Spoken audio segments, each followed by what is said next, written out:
Take your seat. Almost ready? Yes. I don't know who's more excited, you or me? All right, let me press record on this. All right. So welcome to Wyndham Assembly. The Jennings House is doing a La Playa Trail Association Big To Do Monday, May 9th from 5:30 to 8:30. The lights are going to be being lit up here, Open Street. Big Point Loma news for those of you. There we go. That's what I expected. All right.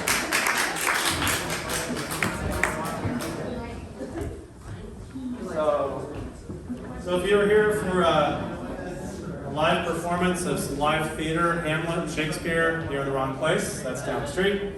Can we start closing? Oh, thank you, Connie. Closing the gates so there's not so much glare. We're making do with a low wattage bulb projector, and I know some of you are going to squint. We're trying to make it as precise as we can. Feel free, if you get bored, get up and leave. I'll try to make this as animated and fun as possible. My name is Keith York. We're going to be hopefully having somewhat of a one-way presentation, but then a two-way heckling questions, whatever is on your mind. We're going to talk about the life and work of Bruce Richards. We do have some of his family present, some homeowners present, some ex-homeowners that have flew into town that still have fondness for the homes. So they will probably have questions and certainly be available to answer things that I don't quite fill in the gaps. So I'm just going to get going. All right? Anybody, any hesitations, reservations? Thank you for all for coming. I do truly appreciate the interest. How we got here, I gave a talk yesterday at the Wednesday Club. Some people are here from that talk. I've redone the slides, so you're going to see a whole new presentation today than the one I delivered yesterday at that luncheon. Not about me, but how I got here, right? Not me is not important. In 2000, I bought this really cool house, and through the process of owning a house and fixing the house up and getting married in the backyard and having a kid and all this stuff, I felt compelled to keep this rock tumbling down the hill, which is my interest in modern architecture here in San Diego. There's a lot more of it than most people know about. There's very little written about it, which is why most people don't know about it. A lot of people in this room know plenty, and there are people that are as far away as, say, Arizona or Oregon, just one state border away, have no idea of people like Bruce Richards and the inventory of work he and his colleagues put on this earth, right? So fast forward just a couple years, a couple of folks in this room and some friends of mine in 2003 put on this thing. It was like a modernism weekend. Palm Springs, has blazed a more productive trail than we did, but we tried our best. We put together a home tour, and in the process of developing the home tour, I knocked on this woman's door. Her name was Janet Richards. She welcomed me in, and yada, yada, yada is why I'm here, but she is a key component, though deceased now, key component to why I'm here and why I'm so excited to share some of these images and stories with you. In 2015, she and the treasure trove that were in her basement at the time helped produce this show I put on at the La Jolla Historical Society called Frank Lloyd Wright's Legacy in San Diego. Richards, which if you don't know yet, you'll get to know in a few minutes, was an apprentice under Wright, and that show was several of the apprentices that studied under now infamous architect Frank Lloyd Wright, but had moved to San Diego and produced a body of work, each unto their own rights. And then in 2017, when Janet passed away, the family in this lower corner made it possible for my family to move into this house that I was spending quite a bit of time in the basement sifting through what you're going to see here today. So that's just sort of how we got here. Where we're going next is an exhibition at the San Diego History Center, which this process is part of the prep for that. There will be a book, catalog, some noun or adjective for what the byproduct of all this work I've done is. The History Center was donated, or Janet donated a number of Bruce's drawings years ago, and they will be on display for what I believe to be the first time ever. So you'll get a peek under the hood, as it were, on how his process went. I can't really touch on it today, but the process of watching a house go from napkin sketch to actually built, he would go through lots and lots of iterations. I have fondness for some of those weird left and right turn trajectories that he took on the way to the finished product. And so you'll see some of that on view in Balboa Park in the coming months, and there is not a date yet. So just keep pressure on me and we'll put that together. Any questions to get? Can we turn the slide off, please? Yes. Lonnie? Yeah. Do we know how to do that? Thank you.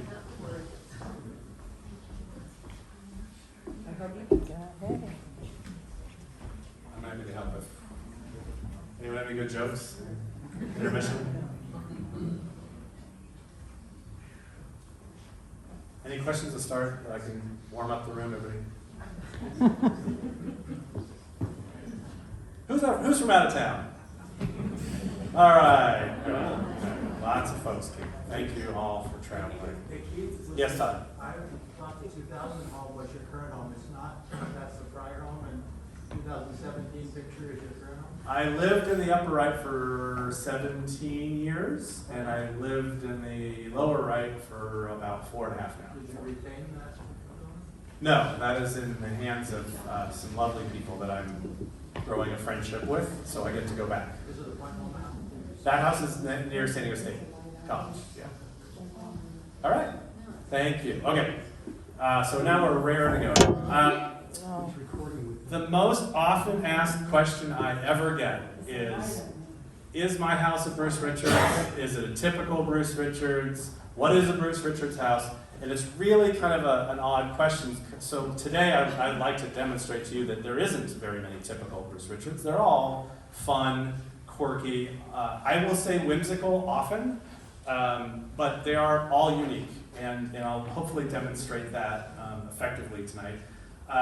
The underpinnings of what people generally think of as a Bruce Richards house is evident here in the Alice Clark No. 2 house in La Jolla, where you see this sort of horizontal line and this sort of triangulated eave in a very gentle slope, right?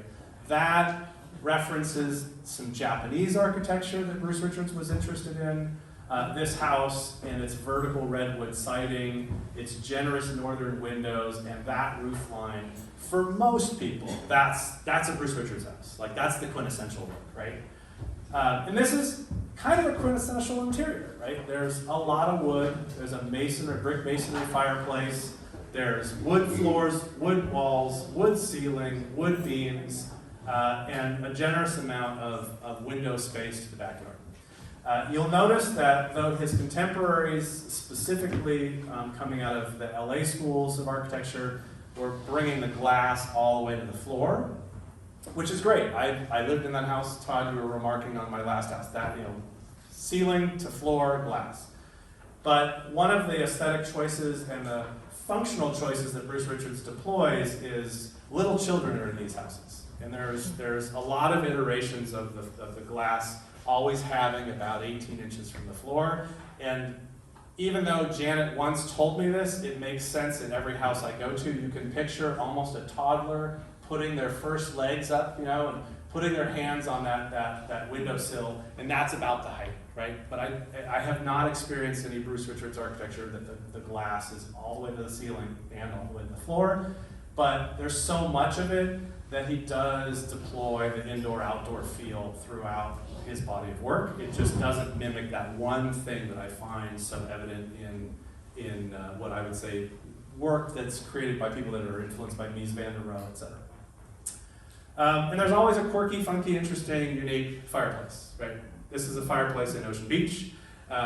This is probably the coolest thing in that house because this woman hired Bruce to just do her little living room. It's a tiny little house, intimate space. Fireplace is amazing, right? This was taken in a roundup of fireplaces article that the San Diego Union newspaper put together, and she was on a very small budget.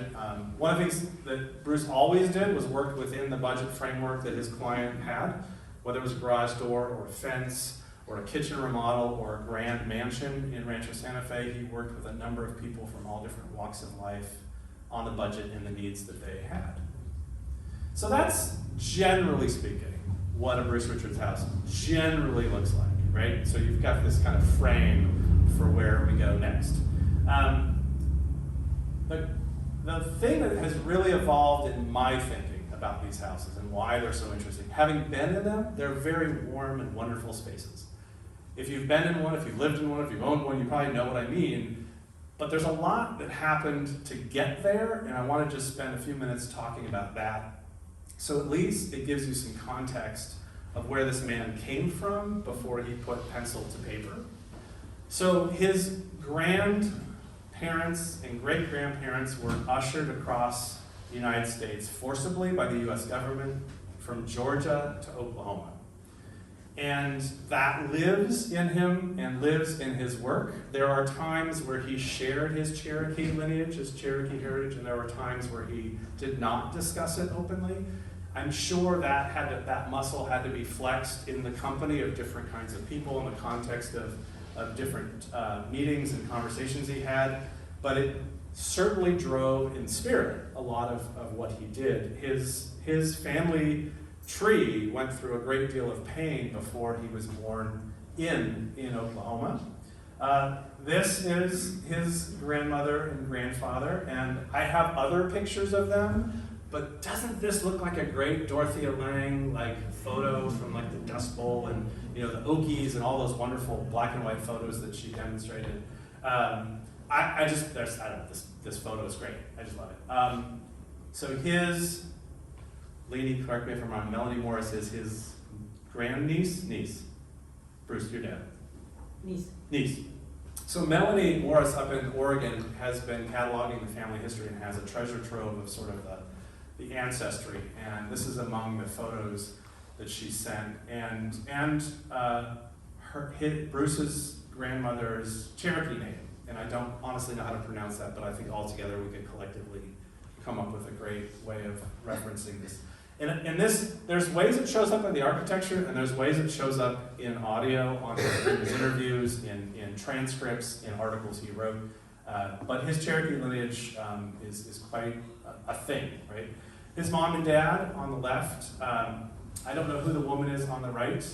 I get asked quite frequently, is Sim his first name? Is Bruce his first name? Is Richard his first name? His name on his birth certificate is Sim Bruce Richard, so his first name is Sim. His dad was Sim Sr. His son, Cammie, is Sim III.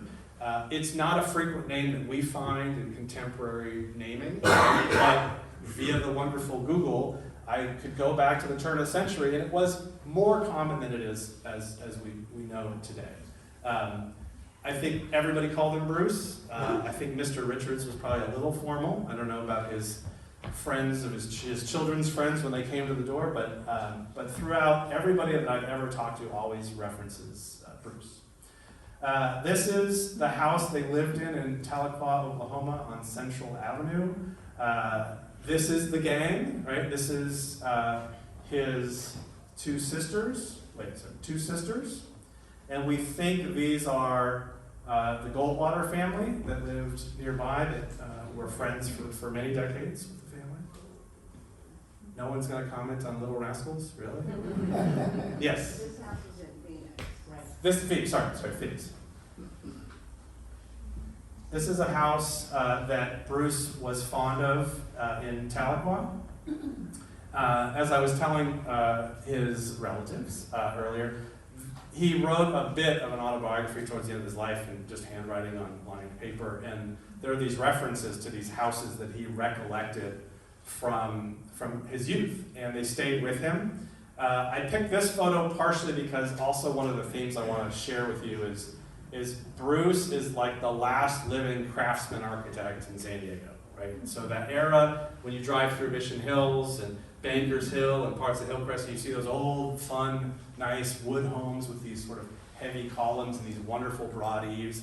I want you to think more about that as the connection than Frank Lloyd Wright or modernism, right? There's this wonderful connection to handcrafted architecture that one of his employees, Tony, told me a couple of months ago. He's like, no, Keith, you've got it all wrong. I'm gonna flip the narrative. He's a craftsman architect, but just move him decades, literally decades, several decades into the future when all of those folks are deceased. So anyway, these are the kinds of homes that he grew up with and certainly keeps referencing. In about 1920, he has an operation. He has a problem with his jaw. There's an infection. He has most, if not all, of his lower mandible removed. It sounds like a horrendous thing for a young man to go through. These pictures are also part of tonight's presentation because you need to kind of take this in. You need to see these precedents to understand what is on his mind. Later in life, he loses vision in one of his eyes, and you can see the straight lines of a drafting pencil go to some weak and wiggly lines, and you can demarcate the days in which he's like before he lost his eye and after he lost his eye. So this is a man that struggled through, certainly we all have our struggles, but these are pretty physical struggles that the man has in his lifetime.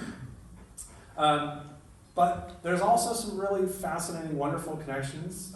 This is a wonderful picture of Bruce. I want to say he's about 17-ish, 19-ish, somewhere around there. Melanie Murdoch is a weaver in Phoenix, and she is teaching Bruce how to handcraft on this loom.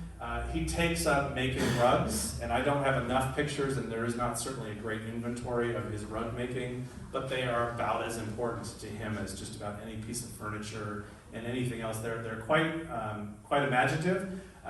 Through her technique, he kind of branches into sort of almost an abstract expressionist rug making. So this is just one of those rare pictures. There are people that collect her hand-hooked rugs out there. There are people that are fond of the Melanie Murdoch portfolio. He goes to college. This is him with some college friends. This is him on the right, Bruce is on the right, and Blaine Drake is on the left, who in freshman, sophomore year-ish, I'll just say ish, they were in the architecture program at Cal. It was a burgeoning California place where young men and women were there to study and learn architecture.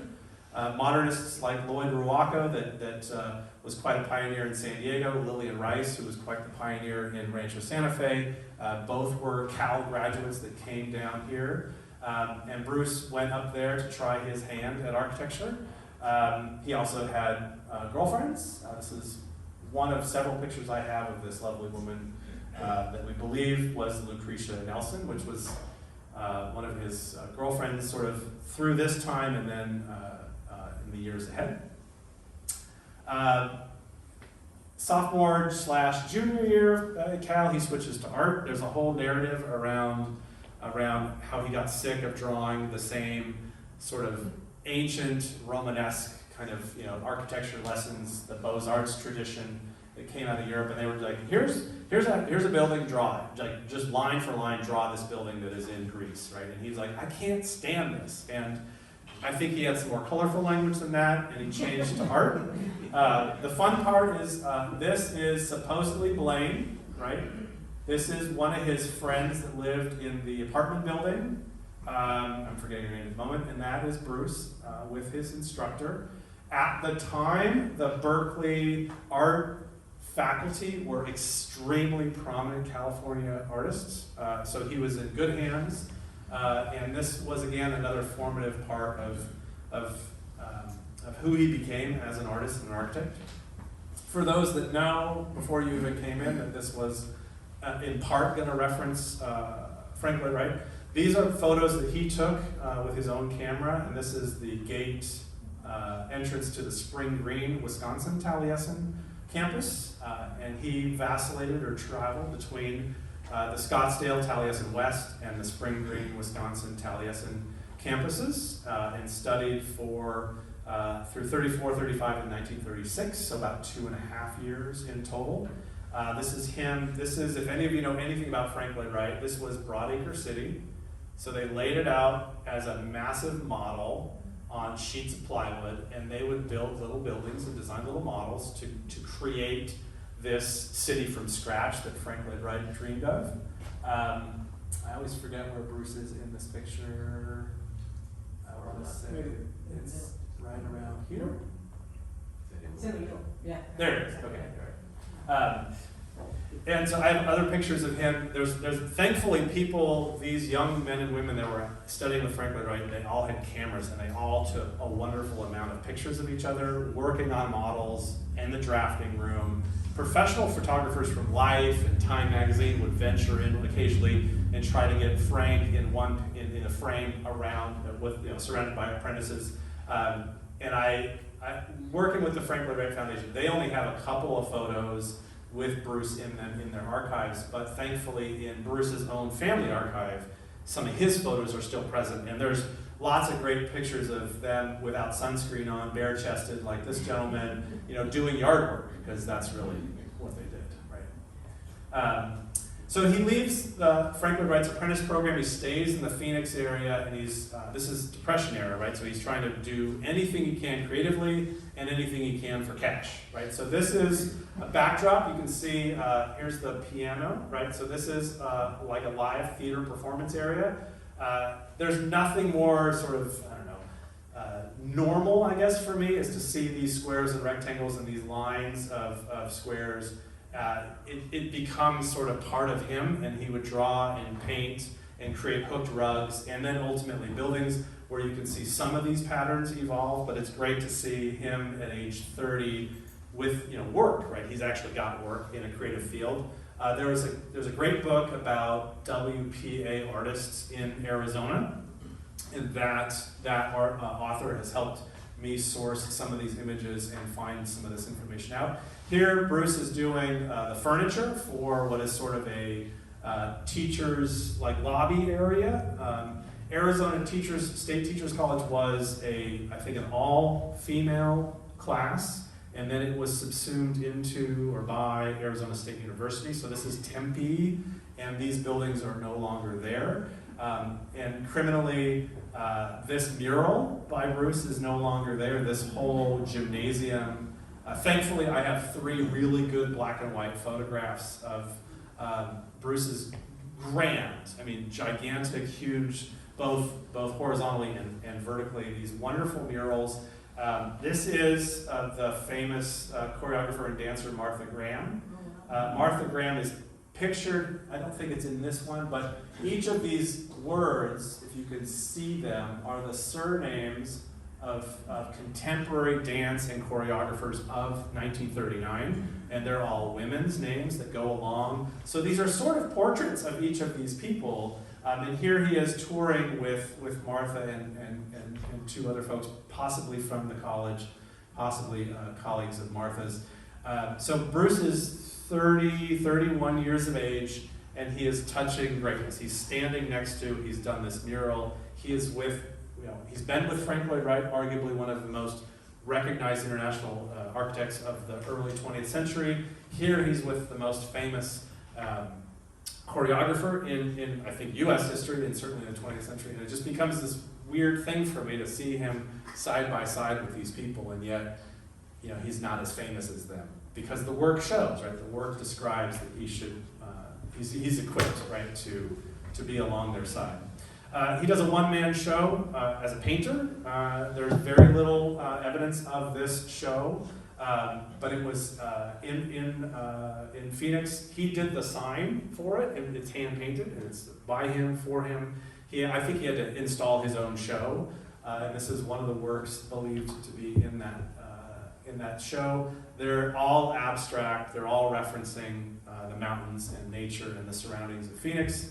But there's really very little written about or acknowledging this show. But this is on the eve of him moving to San Diego and it expresses his attempts. There's a lot of subtext here. He was trying to get a Guggenheim Fellowship. He was trying to get Edgar Kaufman, who was a big New Yorker, trying to get a grant from them to just to pursue art as a painter. And because that stuff never happened, he moves to San Diego and works for the U.S. Navy. This is sort of the culmination of all this, and I really am just trying to set the tone that this is an artist, not just a guy that went to college and got an architecture license to practice architecture in California. So here is a sandblast painting, right? So this is by Bruce, and this is the flat part of the plywood, as it were, and this background is all sandblasted away. So it's a very unique form, one that he spent a great deal of time. There's quite a number of these sandblast paintings out there. This is an etching in plaster. This is one of his rugs. This table runner is obviously of his making. And even the drapes, if you look closely, you see some similarities to that Phoenix theater backdrop. These drapes too, if you blow this picture up and magnify it, it's quite a statement. So this is about 1953, this whole image right here. And so it's a collection of all these things that came from the years prior to the actual living room being built. All right, how's everybody doing? Keith, Okay, yes? was that last picture the Bowman house? Yeah, so this is Richard's number 2 that becomes Bowman. It looks like there's a door on the left of the fireplace, and I don't understand that. I don't know. Is the left of the fireplace, is that a left of the sandblasting? Is that a door or a window? I don't, it looks like it could be either. I mean, it has a drape. Yeah, I know, that's why. Yeah. Okay. So now I'm not going to go too esoteric on his deep on his resume, but so he comes here. He's working for the U.S. Navy. They're at the base of Broadway in a naval building that has very little windows, and they're in a big room like this, and there's a bunch of drafting tables. And the class of, 1943, 44 comes out of that, and all those men and women become the architects that build San Diego after the war, right? And I was joking yesterday, I go, a class photo of those folks in there is a who's who of architecture in San Diego, because that was work, right? That was the only work for architects during the war. But there's his mom and his father-in-law and J.D. Rice, and they have money, and they have him build some projects in the greater Phoenix area, a handful of projects in San Diego. And this house on Azalea, over by Plumosa Park here in Point Loma, is, to my knowledge, the first built project by Bruce in its entirety, right? There might be a garage remodel or a kitchen out there that predates this, but this is mid-war, right? So the Japanese had attacked in December of 41. This is built in 42. My sense is that it was already under construction before the U.S. government said you can't have wood or glass or steel any longer to build. But this is not necessarily like that house I showed you as the prototypical house, right? So there's all these deviations from the norm, but this is the earliest I know of. They get married, and I just love this picture. I have a whole set of photos from this wedding. Cute couple. There's the ocean behind them. I mean, I don't know where this was exactly. Scott San Street. Diego Bay. Scott Right across Street. from the yacht club. Scott Street, okay. And as I said before, Janet was a big part of why I'm here, and I don't want to miss that she's an important component to the entire story. I just don't have lots of pictures of her in these houses, right? But just be mindful that she's quite the partner in all of the activities. The first time he gets published is while he's working for William Templeton Johnson, this firm Johnson and Abrams. This house gets included as the home for the suburbs. This is 1945. As we think as historians, we think that everyone was just itching to get a house when the war ended, right? There's obviously a lot of other detail there that's necessary to talk about, but the paper and what we call shelter magazines, the House Beautifuls, were on steroids at that point, trying to tell the GI generation like what the house of the future was going to look like, what they should be expecting of architects and contractors. And this was a plan. I don't know that this house was ever constructed, but it was a plan for we can build lots of these and we can create suburbs. And this is a new thing for San Diegans, right? This is one of his little business cards. I just wanted to pause for a moment that a lot of what people ask me about Bruce Richards' houses, whether they own one or they saw one for sale or they've been to one, is what, the componentry. It always seems to be the componentry. Like, is that part of a Bruce Richards house? And is that supposed to be in a Bruce Richards house? And I get this, it's just such an interesting conversation because all those components can be found in remodels, right? So like, oh, I live in a Bruce Richards house. I go, well, you live in a Bruce Richards remodel because the fabric of the earlier house is still here. There are really good remodels, and there are people that said just remodel that part of the house, and the rest of the house is the extant house from decades prior. But you can find the componentry in a lot of his houses, including his remodels. But I wanted to just show you what I think of as componentry. So in the early days, and that's Bruce. We don't know if that's Bruce's car, right? But that's Bruce. He always wore a tie when he was photographed. I like that. So what's going to happen here automatically is this is like 1947, 48, right? Horizontal lines. The house is very Wrightian. It's hugging the ground. It's got a really unique divergent roof line. It is not a flat roof. It's not a shed roof. It has a shed over the garage. This is a one-car garage right here. All these windows are the front bedrooms and bathrooms facing the street, right? And then there's this little inlet, right, where the front door is. And this is a garden fence that he maintained the same board and batten lines all the way, and it goes even around that corner. And this is, quite frankly, on a busy street, on a busy corner, and it looks like nothing in Point Loma in 1948 when it's done. Absolutely nothing. So it serves as a good calling card for a young architect who's starting out his career after the war. This house is 48, 49. This is the Soleil house. It's in the wooded area. Again, we see this horizontal boarding. Kevin, Chair, your house has the same exact boarding. It lived through about 1950, right? And all of this horizontal boarding, these horizontal facades, kind of stop, right? And they are just in these early, late 1940s houses. And they stop almost at this house, which is neither vertical nor horizontal siding. There is some horizontal siding towards the ocean, like way back here. But this street facade and this particular photo, this was actually one of the rare earliest examples of Bruce hiring a professional photographer to come and visit a project. So obviously, young architects want to spread the word about their work. They want to get some publicity, some marketing bang out of this.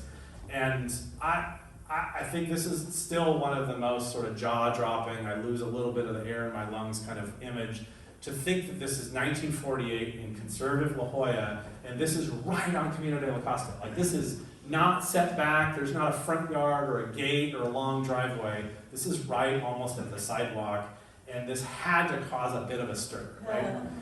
The other thing is he's not a licensed architect yet. He's a building designer, so he cajoled a very wealthy person, Lamont Cohu, who has this amazing large oceanfront lot in La Jolla, cajoles this gentleman into, I can build a house for you. I mean, I have some experience, right? Am I licensed? Let's not talk about that, right? Like, let's change the subject. But it's an amazing, amazing work of 1940s post-war architecture here in San Diego. His own house for himself, this is about 1953. We see some horizontality to it. The interesting thing about this facade is this is horizontal, and then it makes this Wrightian triangle here on the edges. So there's vertical and horizontal boarding. There's a butterfly roof, which is exceedingly rare and uncommon in architecture. This is where, if you think about a heavy rain, this is where the rain gets caught and falls on the driveway.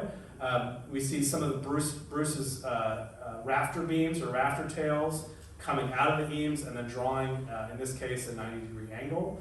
These are very important components, right? Is the butterfly roof a component? No, right? There's like 3 butterfly roofs in his whole career. There's just not very many architects that did them. We certainly see some of this interesting board use here, but the components on the street are the beam tips, and so some of the stuff is there, but not all of it. This Torrey pine is quite huge today.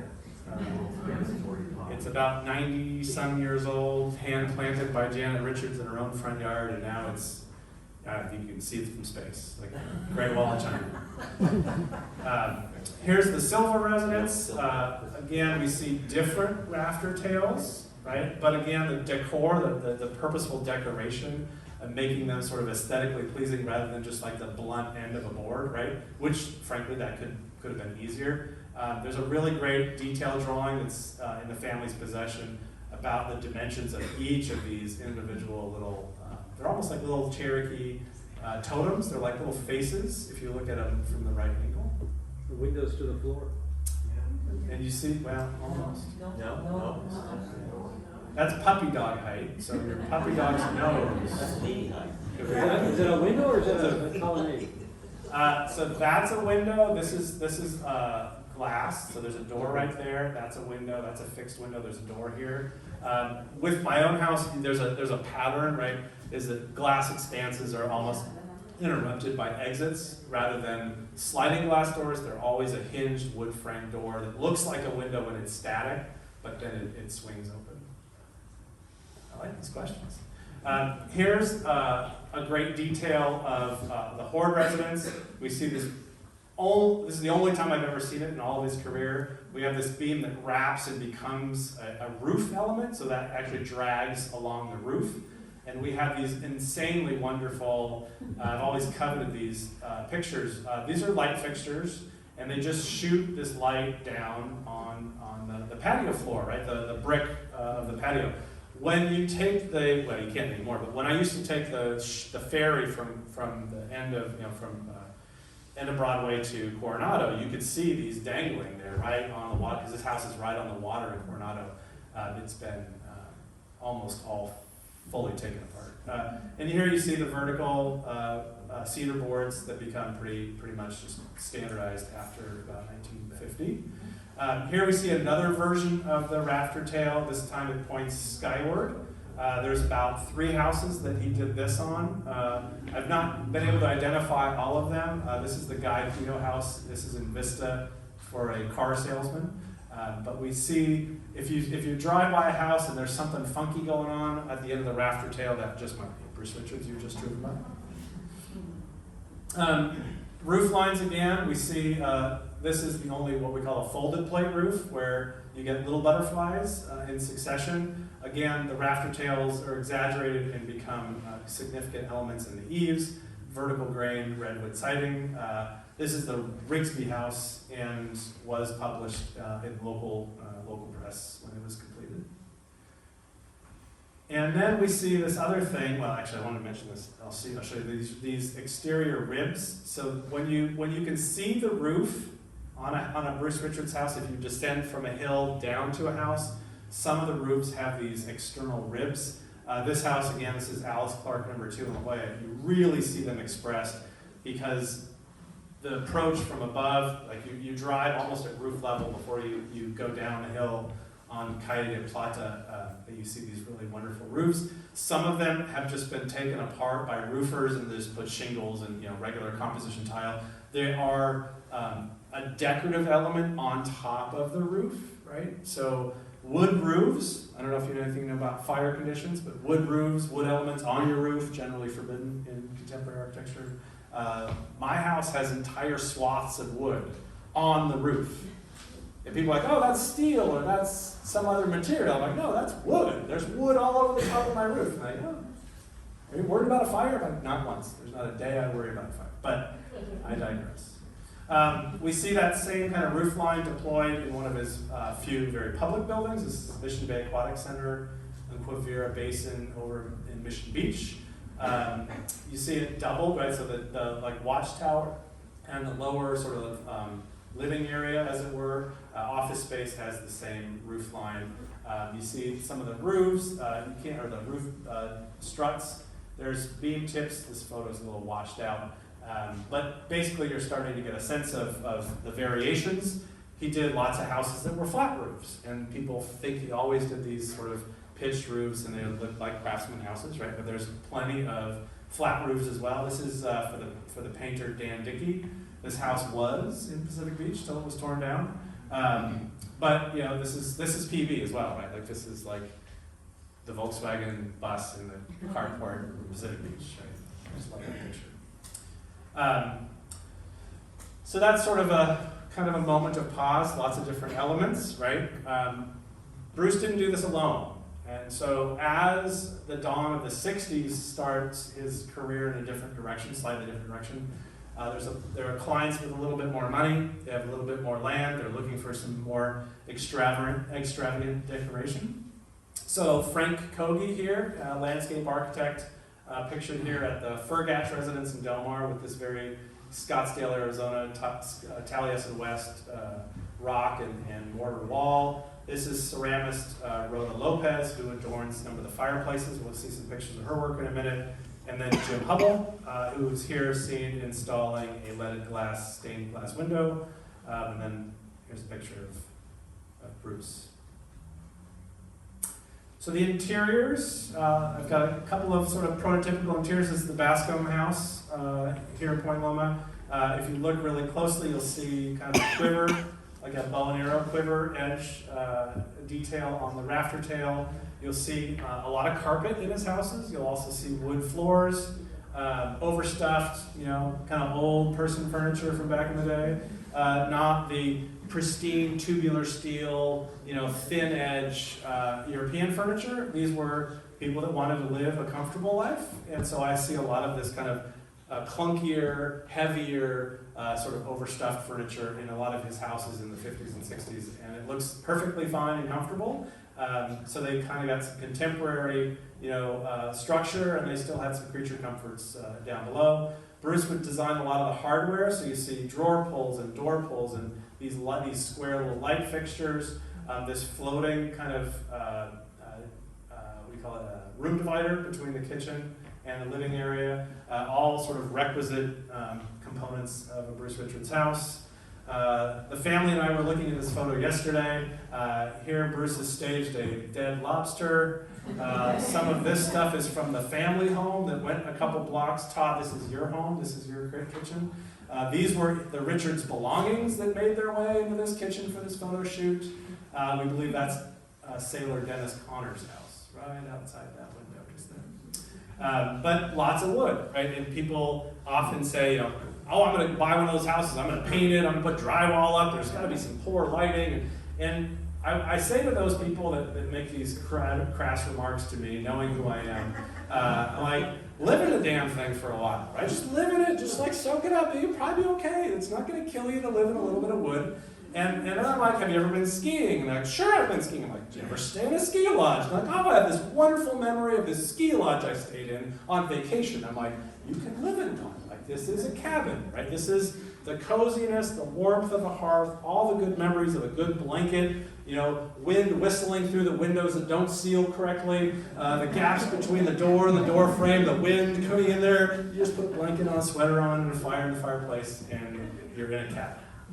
And I say that just to generate a little bit of a laugh, but it is part of this theme, right? It's like, this is not modern architecture in the sense of publications like Architectural Digest or Arts and Architecture at the time. These are very different, but they're very contemporary homes. They're very different in their aesthetic feel. His interiors included, in this case, this is Angstrom House in Mount Helix, this big wide mouth, massive fireplace. Jim Hubble hand-turned pedestal spindles as banisters. There's a Jim Hubble light fixture back there. There's a Jim Hubble light fixture over here. There's this wonderful shag carpet, which, I don't know, people don't dig shag carpet anymore, but I have a feeling we could probably bring it back if this group got behind it. But like, I think the shag carpet might have this period, like this dating of itself, but like, it's a wonderful textural element if you think about the floor as either being solid and shiny like a wood floor or a tile floor. but this is like a big wall hanging, like a big fiber wall hanging, but you're walking on it with your socks off, right? And that part of that coziness always reminds me of some of the other elements in a Richards house. This is the Quintana House in La Jolla. One of the houses I have not been in, but is just seductive with his wonderful photographs by John Hartley, who was also a Richards client. And they have a very similar fireplace. One of the things that I always say is there's no two Richards fireplaces the same, but these two fireplaces actually are the closest I've found in unison, right? So here's two versions of the same theme. You could fit like a buffalo in there if you really wanted to put one in there. It's an immense fireplace opening. And then there's Adobe, right? So a lot of people don't know that Bruce had quite the fondness for two things, Adobe and stucco. There's a quote from one of his employees that was shared with me that like, no one would ever ask him to do a stucco house because they kept seeing this wonderful work in redwood and cedar and mahogany and oak, and they wouldn't go, hey, would you do a stucco house for me? So he's only done a couple of projects in their entirety in the decades of his work that had stucco on it, but he sort of built this thing that no one thought that he would build a house in stucco, but there are a few examples. He worked with Weir Brothers, who were the Adobe fabricators here in San Diego County, to build this. This is the Friedkin House in Rancho Santa Fe. Friedkin was famous for owning PSA Airlines, quite wealthy. This house was 10,000 square feet when it was constructed, and the San Diego Union newspaper said, largest house ever built in San Diego County. The largest private residence in San Diego County was by Bruce Richards, and it was in Adobe. It's quite fascinating. There's a Hubble window right there. If you can see, this guy is just laying some exterior pavers. This looks like a pizza oven, right? In today's like Italian restaurant sort of decor. But the Friedkin House is quite an astounding work. This is the Fine residence entryway, so I'm just kind of giving you a sense of the differences in interiors. Jim Hubble stained glass windows, Jim Hubble light fixture, Jim Hubble banister railing. There's the formal dining room. Jim did, I don't know if you can see it in the photo, but Jim did this amazing organic design in the front door itself. So as he's progressing in his career, as he's bringing Jim Hubble along for the ride, and clients are showing up with larger and larger budgets, he can express himself in different materials, and they can get quite extravagant. This is the Lion residence in Escondido. You see these massive sculpted timber posts inside the house. These are kind of these sort of Spanish, Moorish kind of patio doors, but these immense sculpted beams are still in the house. The house is still in its original owner's care. So when people could afford, when they could pay him, he would actually go to quite some lengths to build much more of an aesthetic sort of experience in the house, and not decor by artists, but the house is a functioning work of art, a functioning sculpture itself. You don't see a lot of that. You'll see magazine articles attribute houses. Oh, it's like living in a sculpture. Don't believe it when you read that, right? Just don't, right? It's just a myth. When you go into these houses, you're like, it's not a sculpture, it's like 14 sculptures surrounding you, right? It's different sculptures out of the actual structural material. And I always find it's funny when people say, oh, I live in sculpture. I'm like, this is actually sculpture. You're not like living in something that you can synonymously say, oh, it's like sculpture, right? It actually is. And here's vertical redwood, which is uncommon. And then you've got this sort of Spanish and kind of Moorish sort of arcade horizontality. You've got adobe, you've got arches, so you've got references to the Spanish architecture and the missions here. And this is a psychologist's office. I'm just gonna like throw a little preface here, right? So you'd probably imagine this is on 4th Avenue, it's downtown, it's one story, it's been demolished by the way. There's doctors in there, right? So it's probably pretty clinical, it's probably pretty sterile, it's probably uninteresting, right? Is that sort of commonly agreed, right?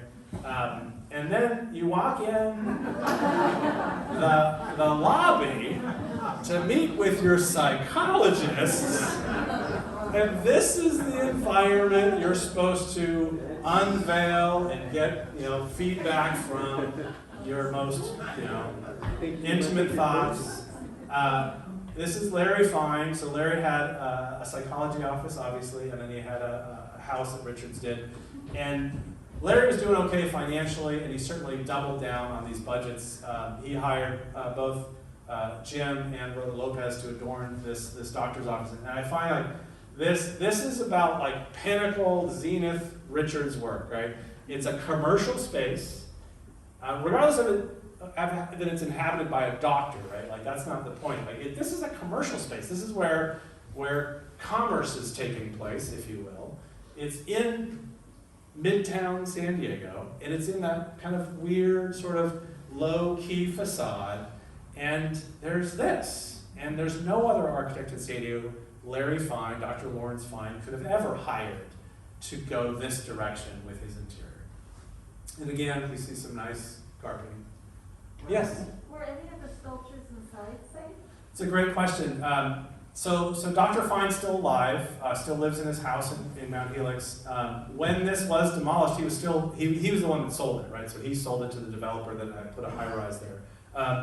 I remember that Soho was involved. The developer was fully aware and welcoming of taking the fabric of the building away. And I believe some of this material went elsewhere. The only thing I know for certain is there was a Rhoda Lopez fountain in the courtyard outside this office door, and that is at All Souls Episcopal on Catalina and Chatsworth in like a little garden setting, and there's like a little tribute to her. You can visit that amazing work. So not only on the interior, but like as you walked to the door to your psychologist's office, you experienced quite a lot of aesthetic material. So this is kind of I'm ramping down. You can all take a deep breath. You're not going to be here for much longer. So Bruce did a couple of things that I've been really fond of, and they're sort of shortcuts to knowing whether or not you live in a Richards house, right? If you don't know, right? So there's really cool shoji-like screens as far as garage doors, fences, room dividers, etc. This is a material called alcinite. It was made in Pacific Beach just during a handful of years. It's a very fibrous panel, architectural panel. Looks like surfboard fiberglass, but it lets translucent light come in. And Bruce deployed it for a handful of years while it was available. So I've been able to see a few houses. Some people discarded this stuff, and it's not really easily replicable. I know Tim, are you here? Tim tried his best at replicating this material, but it ages in the sun, and the fiberglass fibers start sticking out. It's not something you can sort of easily reintroduce, but I think Tim's probably done the best job of any homeowner. Here, this is Todd's house. Todd, you're in the room. So again, this really extravagant garage door reminiscent of a sort of Japanese shoji screen, which I find wonderful and lovely. Really unique fireplace chimney topper. Definitely unique for all of Richard's work. Don't see this. It's almost like a Richard Requa, a different architect here in San Diego, but it's quite an unusual chimney. Here's forget those people's names. This is a house on San Antonio down by the harbor. Again, you can see the car. If you look really closely, you can see the car through the alcinite. Really fun. This is up on Dudley. This is the Liebman House. And they have this, so this is an interior glass wall, right? So they have this little court. The photographer is basically standing in the driveway of the street taking this. So this is sort of privacy, sort of on the street frontage, which is kind of nice. And it's translucent, so the light comes through it wonderfully. Fireplaces are in a very important way. They serve as the hearth. They serve as an architectural element. They serve as sort of, like where the living space is. Some houses had multiple fireplaces. but the fireplaces go through a number of iterations. There are these sort of big copper hoods and bronze hoods and these metal hoods. I love this photo. This is Admiral Hord's house, and so you can obviously see his history with firearms and just sort of rustic materials all through the house. You see it deployed here at the Silva House in a very more refined way. Someone who saw this photo yesterday was wondering like why this is so big and that's so small, right? That opening is just enough to get smoke up a bit, but it is staged, right? There's like a place to sit, say sculpture here. There's a big ledge here, so only a smaller portion of that fireplace is actually going up and out. Just out of fun facts, this is pig skin leather floor meets shag carpet. You don't go into too many people's houses and say, "Oh, what's this flooring?" And they say, "That's pig." How often do you hear that? Fireplaces. Tim, this is your fireplace? Yeah. Yep. So there's lots of different elements of sort of design, right? There's curves and there's flat. They're almost all brick in some fashion. The bricks are shaped a little differently. The mortar's a little different, but Bruce would draw the fireplace in the drawings, and a mason would install them. Someone was asking me the other day at a house in Ramona, like, well, is this a super famous like fireplace guy? And like, I don't know that there are super famous fireplace guys. This is a really good mason, right? Like this is a person that knew how to mix mortar and put bricks in place, but they were always working from Bruce's drawings. They weren't like he didn't hire a fireplace subcontractor to just do fancy fireplaces. They were definitely his hand. This is Engstrand. I just love this picture. Some of the when there are professional photographers, right? They light up the fireplace. Today this is all Photoshop. They put a fake fire in. This is actually a real fire. Here you can see this. It's a 2-story height spindle by Jim Hubble that goes all the way up because the fireplace is 2 stories, right? So it goes up to the 2nd story. It's kind of a neat element. This is the Bowman House. This is Richard's number 2 that was remodeled by the Bowmans. I find that there's a handful of these broad sort of crescents in the fireplaces. I love this angle. I was telling someone the other day that this angle, I don't know mathematically, Jesus, do you know? Is it like, is that like a 20-degree angle? This angle, just my visual, I'm not an architect by the way, just in case you were going to ask me that. I see this angle in Richard's work all the time, and I don't know the genesis of that angle, but I find it really descriptive here in this photograph. And then here's the Brian Worthington house. This is a house in Bankers Hill, and this is this massive installation by Rhoda Lopez. I was able to visit this house when it was for sale a couple of years ago, and this was still there. This is pretty dark. This is stained because this fireplace does not vent very well.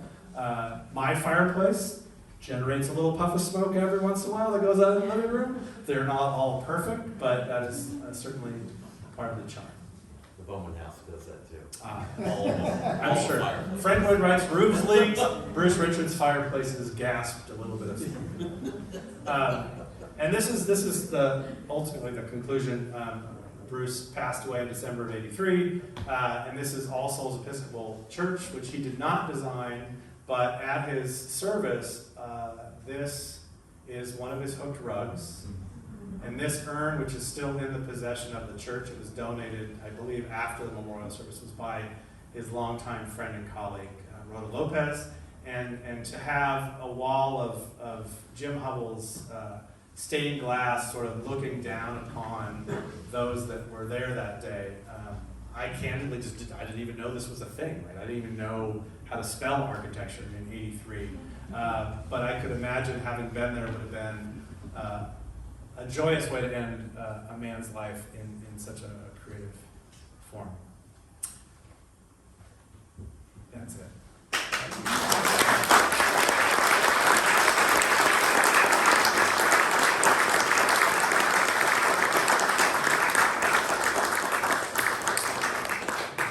have no idea how long we talked, and I don't know what time it is, but I'm happy to bend your ear longer. Todd?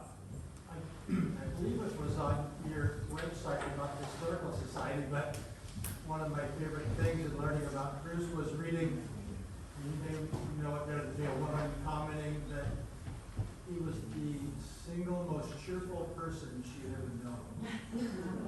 In my time working on this material, I've interviewed a lot of homeowners, people that were his clients, his friends, etc. And I would always like, tell me something like architectural, like academic, like pull some quotes. I need some material, some fiber. And they'd be like, oh, he was super funny. He was super joyous. He was very creative. And I'm like, I know, but like I was always trying to get behind that headline. And they were all his friends. So they were like, that's how they remembered the practitioner, right? Not the house or the structure or the shelter. They were like, oh my gosh, we just loved working with him. Like we loved going to his office or him coming to our home to continue the dialogue. And that was almost so intoxicating that friendships didn't end at the last nail, and the city saying it's a complete house. He built a community. I don't have photographs of this, right? He built a community of clients that were a community of friends and associates that would come over for the holidays and come over and play music and come over for a glass of wine. And everyone said, like, he was like this joyous like guy that would come over and he'd visit you and you would talk and you would laugh and you would sing and then you would talk about architecture for about 5 minutes and then you would get back to the joy that I think he had in his life that he shared with people. And there's not any other client of any other architect I've ever had a conversation with that said anything remotely like that, right? Like just, I think it was really, and I know his family, several of his family members are here and they're like, yeah, his dad, oh yeah, oh my gosh, his dad. But like, when you think decades later, like this is the sum total of all the memories I've been able to elicit from people that worked with him, for him, alongside him. It's like, he was like, I don't mean to denigrate him at all. It's like a joyous, like elf, like a sprite, like an otherworldly, like Tinkerbell's wrong. It's like but like something that's like magical and makes you smile, and he just happens to be a human being as well, right? It's like, and this kind of came across interview after interview. I'm like, really? Did no one get in an argument with this man? But like everyone. And knowing that I would probably be here someday talking to others, they only imbued me with these joyous memories of this really wonderful man. Yes? Of the known houses that were built in San Diego, how many are left in close to original condition? That's a really good, fair question. I think just like how many commercial buildings did he do? How many did he do in total? I haven't built a spreadsheet. I can say that there are a large number of them that are still intact, right? Large number of them. Like 100? I'd say probably fewer than that, but Okay, there are okay, good. multiple dozens in really good shape. That's great. Most of them have been toyed with, remodeled, renovated, whatever you want to call it, over the years. Few of them are in long-standing owners. I can only think of a couple that are still original owners. There are a couple that are like 2 owners or 3 owners. The problem with enumerating as projects, which I think I'm at 214 separate individual projects.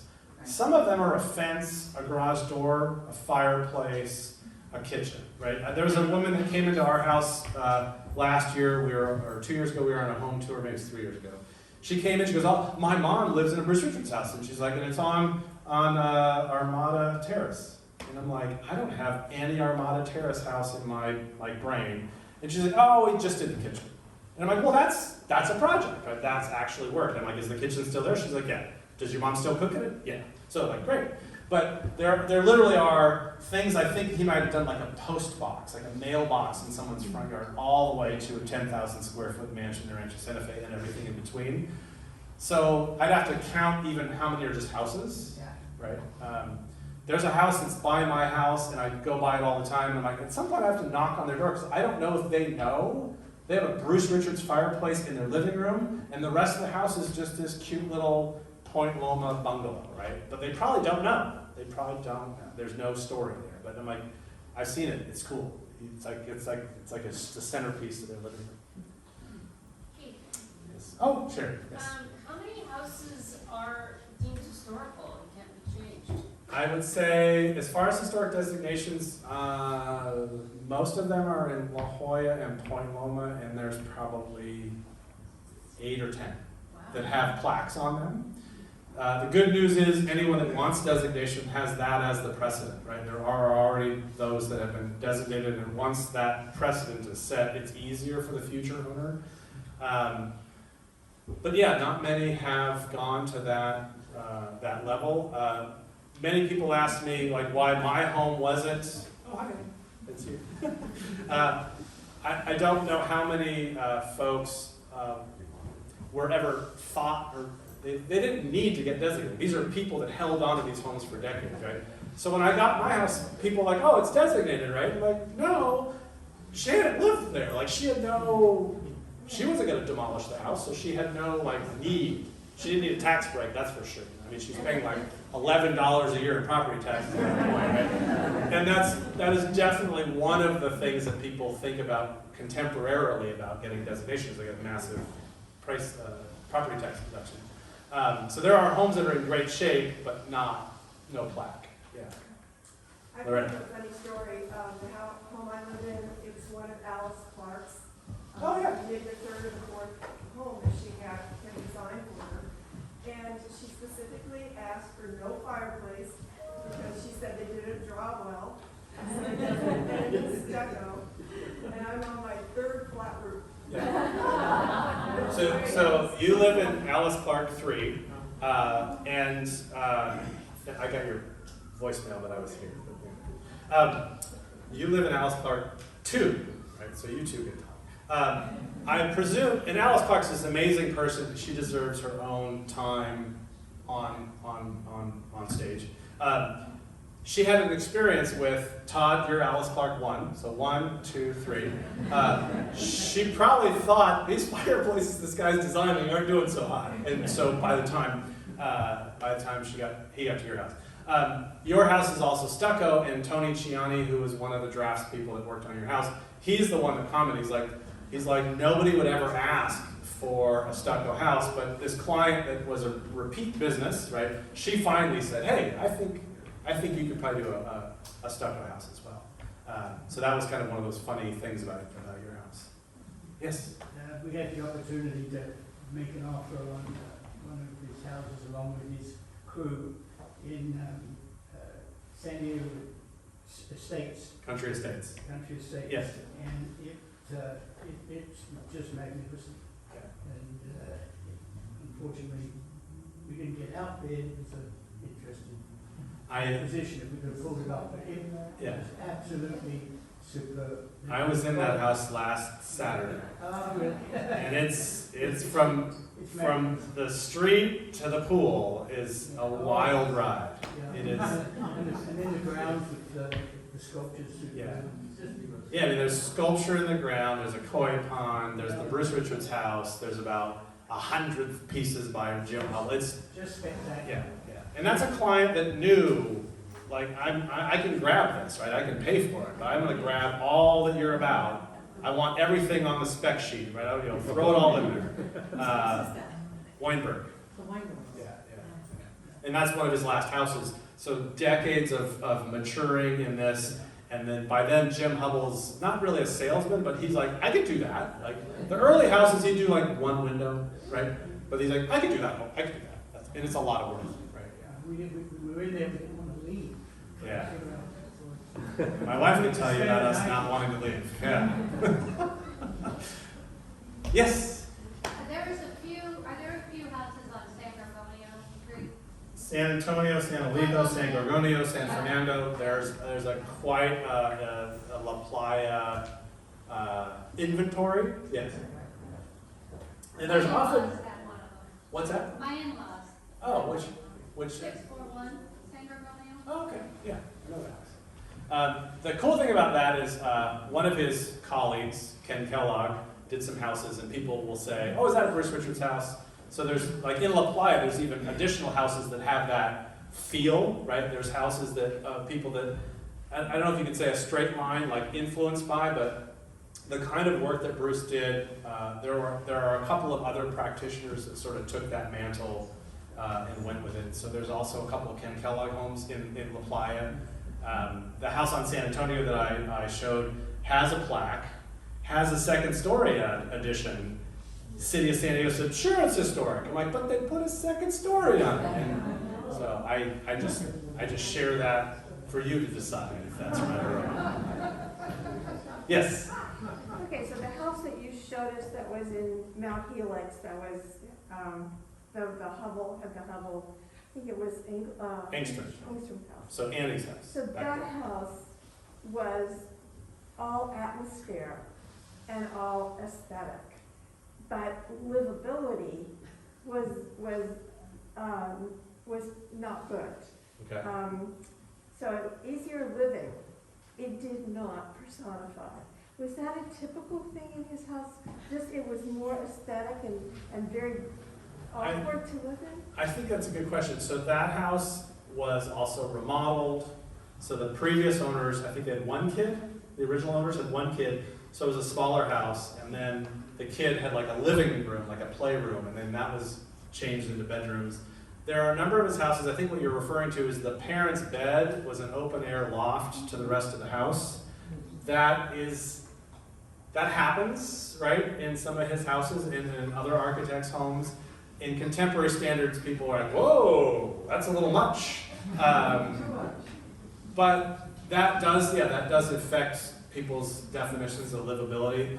That house, I think because their son was a teenager when they built it, they were bachelor and bachelorette or whatever, right? They were empty nesters very shortly after the construction, if I remember that correctly. That open air loft I've experienced, and I ask people, oh, what's that like? And they get used to it really quickly. Like it's like they don't think twice about it. But it has. I've been in some houses that bathrooms don't have doors, or the walls between the toilet, the shower, and the sink are not full height. People are like, whoa, I can't do my business in there. And I think families adapt. I think people do, but it is off-putting to some measure. Yeah. Peter, heckling? No heckling? No missteps? No missteps? Peter Richards is here, and I was just waiting for him to heckle me. I make a misstep. Dave. So the columns, the totem columns in Fine's office, were those structural or pure decoration? I think they were both. So I went there as they were demolishing the building, like I went there as one of the last people to see it.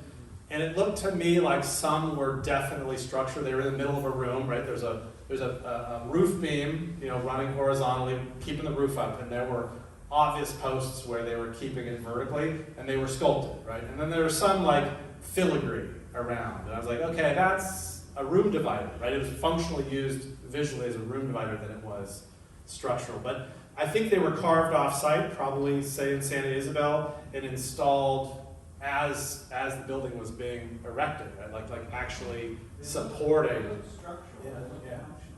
Yeah. And I know in the Lyons house, and I know in Larry Fine's personal house, there's a mix. Like Hubble will be like, hey, I'm just going to throw this in, right, for an extra $500 or whatever. I'll give you a banister, right? So there's always this extra stuff, but Bruce had to call out the structural components earlier on in the process because they were going to hold the roof. You guys have behaved very well. What color was the shag carpet? So I'm colorblind, and most of this is black and white photography. So unless one of the Richards family members had been in those homes, I think I had orange in my house when I moved in. It wasn't Richard, but it was. I think I have a fondness for shag carpeting, partially because it's becoming so rare that I ever witness it, that I get kind of like, whoa, it's still here. And no one's died, right? Like people think that shag carpeting is like causing illness or something. Like, no, it's just carpet. Keith, you mentioned the pigskin floor. Yes. In your own home, the divider between the kitchen and the dining room, or the living room, had this same pigskin that was leftover pigskin, and it was put up on that little, what do you want to call It's it? like a shelf. A ledge, Yeah. exactly. Yeah. And after a while, there got to be so many cigarette burns and beer can rings, and it was peeling up. It was so terrible. It cups, right, when it gets moister. Yeah, really. Thank you for pointing that out. It got changed over into cork. Yeah.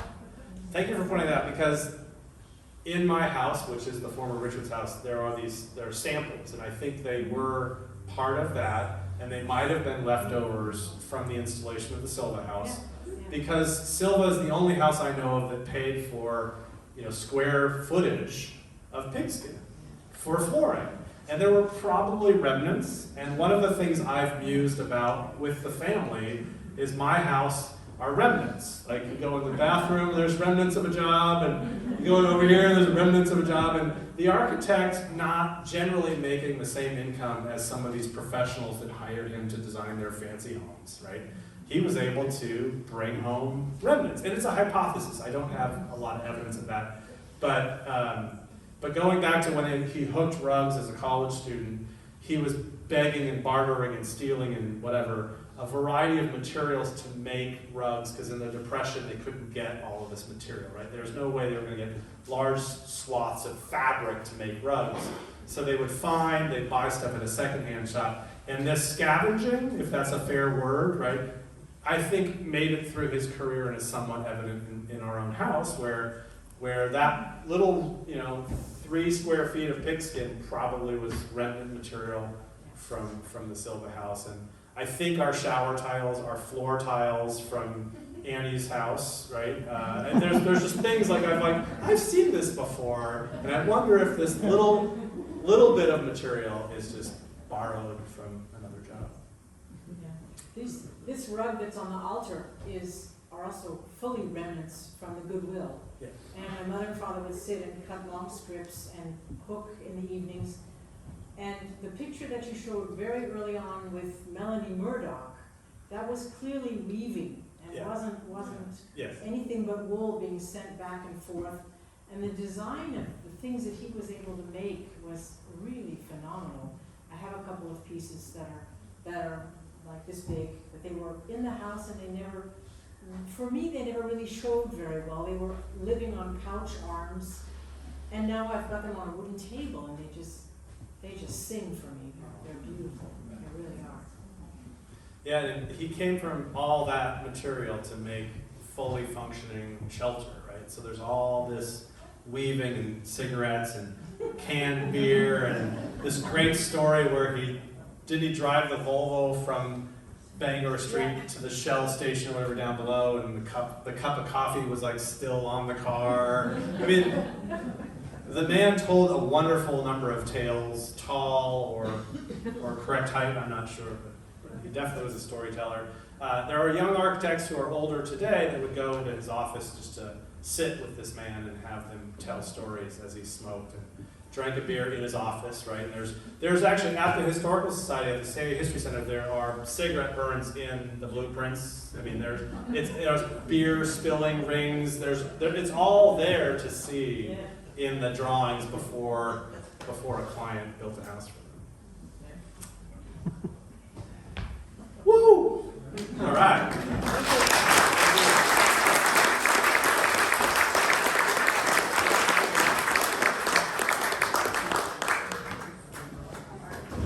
You all wrote these.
kind of between FM Center and public attic.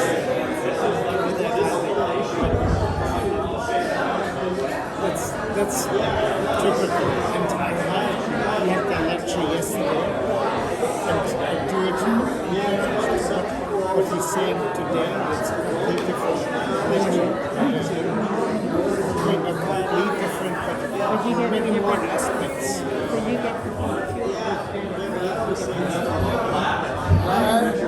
Hi, Peter.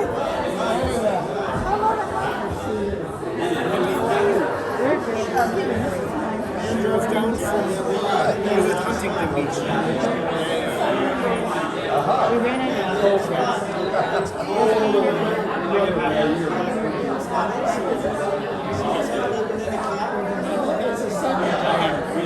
What do they call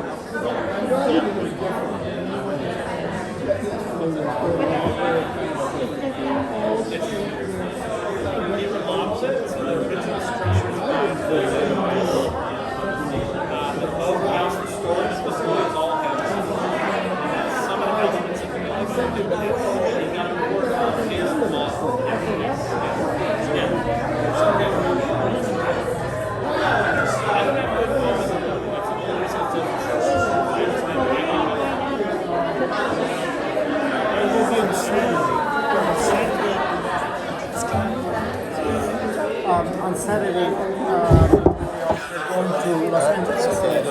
We're going to listen to a concert played by Itzhak Perlman in the Disney Hall. Disney World? I've never been in there, but I know there. Oh yeah. We've been there. I think it was 2 weeks before Janet died that we arrived in Los Angeles, and there was a concert in the Disney Hall. It was the first time that we were in that Disney Hall, and we were thinking about that Janet might love to be there, but that was no more possible. Yeah, 2 weeks afterwards she died.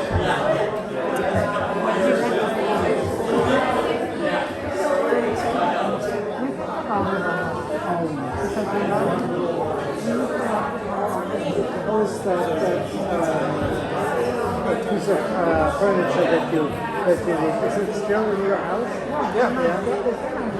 Yeah. Oh. And I saw you. The first thing that I thought was, oh, how is that furniture? That's secretary.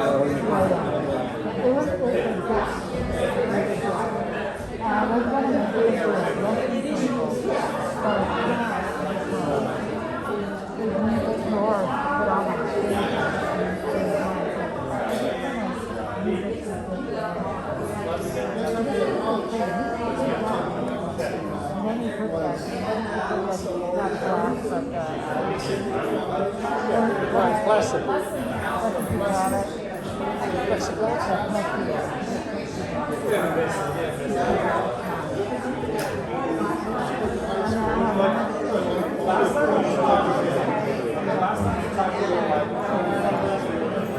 We have four chairs, but I only finished one of them, and one still has a cushion on it.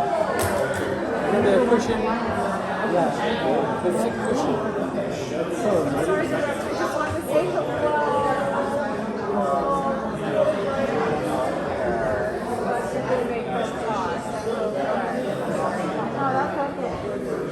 It sounds like we have a doing like a whirlwind tour everywhere.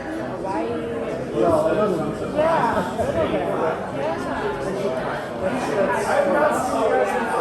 For me, welcome back to the United States. I used to go to lunch or something. It was the greatest American city.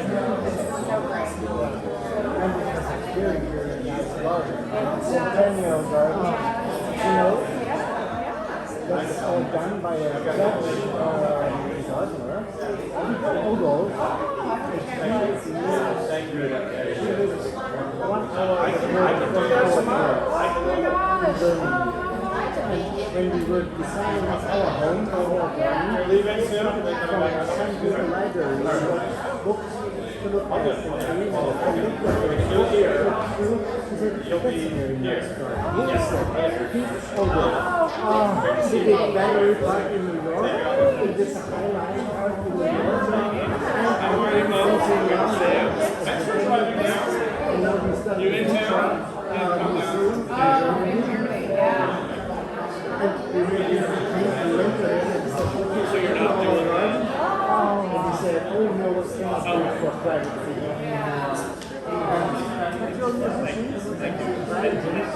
To listen to one of our operas. So same with your house, like, I was actually looking at your photos, and I had like 4 photos here.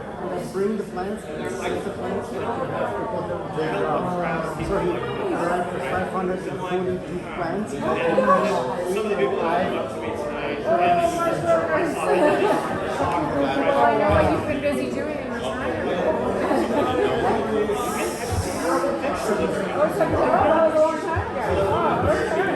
He had stopped selling things. he did it, they bought it. I have to go run a sit back to you, but I hope you enjoy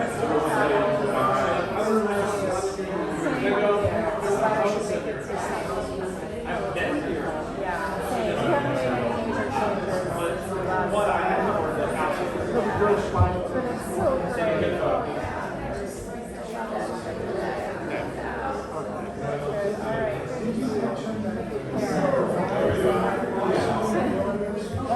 That's the wife of. That's the wife of. Tim has a source. So his house is The daughter's doing. They bought the house. it's a quarter of But it's nice to have somebody really Who does such a good job. That is the most. When I pass by, I think, oh, that's the old house. I'm so sorry that's no longer for us here. I'm friends with Tim, so I can tell him. We are not so often here. And When the he best took it out of the house that could happen is that. There's been inside the Young people growing shady. That's what it should be. He had the other house.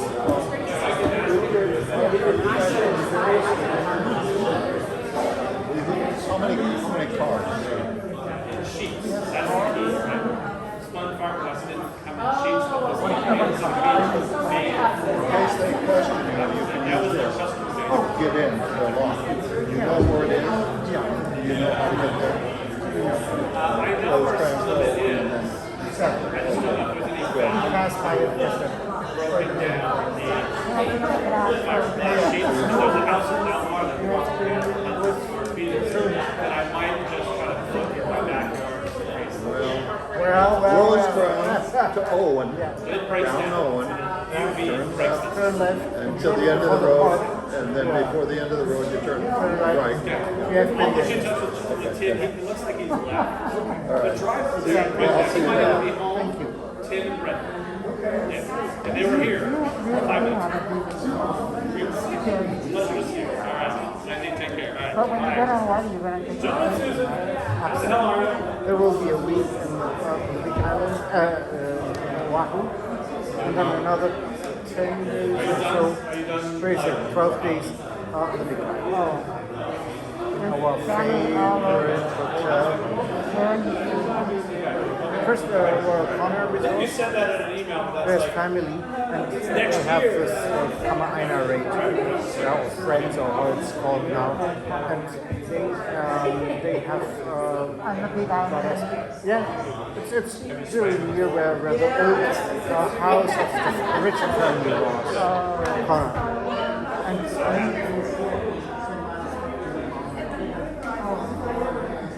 remember you took that photo and said that, like,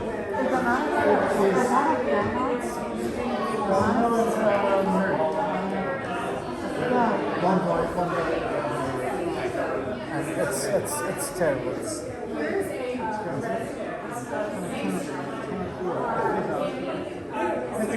To the house of Peter's friends, yeah, from Denver, And we have been there, and it was very nice. And then we walked a little bit on the beach and looked at the wonderful beach and the wonderful hotel there.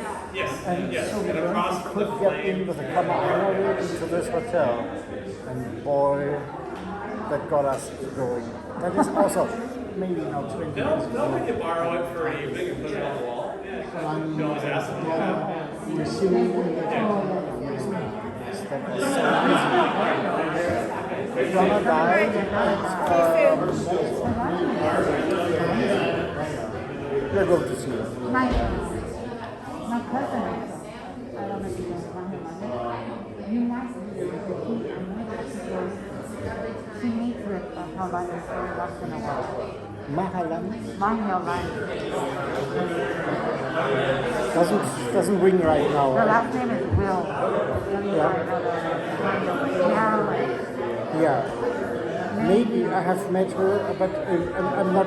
She's very local, very Yeah, very, very nice. yeah.